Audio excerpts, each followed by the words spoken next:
Hi చెప్పు. Hi friends, hello మీ అందరికీ. ఇది మా బర్రె అండి. ఏంటి ఎందుకు చూపిస్తున్నానంటే, నేను ఎప్పుడైతే కట్టానో ఈరోజు మా అమ్మ అయితే ఊరికి వెళ్ళింది, మా పెద్ద అబ్బాయిని తీసుకొని వెళ్ళింది. ఇది ఈవినింగ్ కదా అండి, మార్నింగ్ నుంచి అలాగే ఉంది. సో దానికైతే వాటర్ దాపాలి కదా, నేనైతే ఇప్పుతున్నా. మా చిన్నబ్బాయి ఏమో నా దగ్గర నుండి అస్సలు పోవట్లేదు. మా నాయనమ్మ పట్టుకుంటుందన్నా కూడా ఆమె దగ్గరికి అయితే వెళ్ళట్లేదు. ఫస్ట్ గాబులు అయితే తౌడేసి తర్వాతనైతే దాని దూడనైతే ఇప్పిన.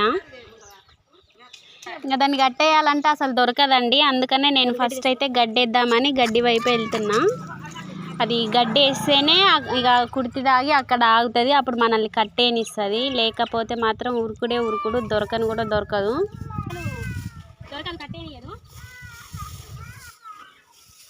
ఈ గడ్డి గుంజడం అయితే చాలా కష్టం అవుతుందండి నాకు. అందుకే నేను ఎప్పుడు కూడా వేయను. మా అమ్మ లేదు కాబట్టి ఈరోజు వేయాల్సి వస్తుంది. మా చిన్నబ్బాయి అయితే మా నాయనమ్మకి ఇస్తే ఏమి ఏడుస్తున్నాడు. అసలు వాడు అస్సలు ఎవరి దగ్గరికి పోడు. మా అమ్మ ఉంటే నేను ఏ పని చేసినా సైలెంట్గా ఉంటాడు, కానీ మా అమ్మ లేకపోతే మాత్రం నా దగ్గరే ఉంటాడు.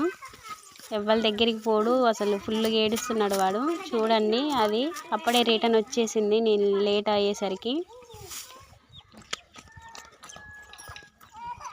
సమ్మర్లో కూడా కొంచెం మంచిగా ఉంటుందండి మా దూడకి, ఎందుకంటే చెట్టు ఉంది మాకు. ఆ చెట్టు కింద అయితే కొంచెం చల్లగా ఉంటుంది. సో దానికైతే ఏమి ఇబ్బంది ఉండదు.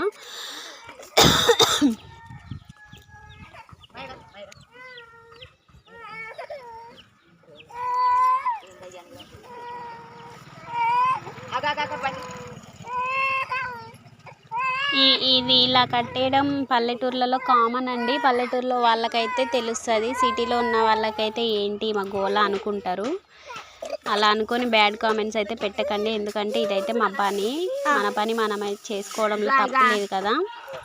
సో బ్యాడ్ కామెంట్స్ అయితే చేయకండి. నా వీడియో మీకు నచ్చితే మాత్రం సబ్స్క్రైబ్ చేసుకోండి అండ్ లైక్ చేయడం మర్చిపోకండి. చూడండి, మళ్ళీ నేను ఎత్తుకోగానే వాడైతే ఊకున్నాడు. ఇక అంతే చేస్తాడు. వాడు ఏడుస్తున్న టైంలోనే వాళ్ళ తాత అయితే వస్తాడు బండి మీద. ఆ బండి అయితే ఎక్కుతాడు వాడు.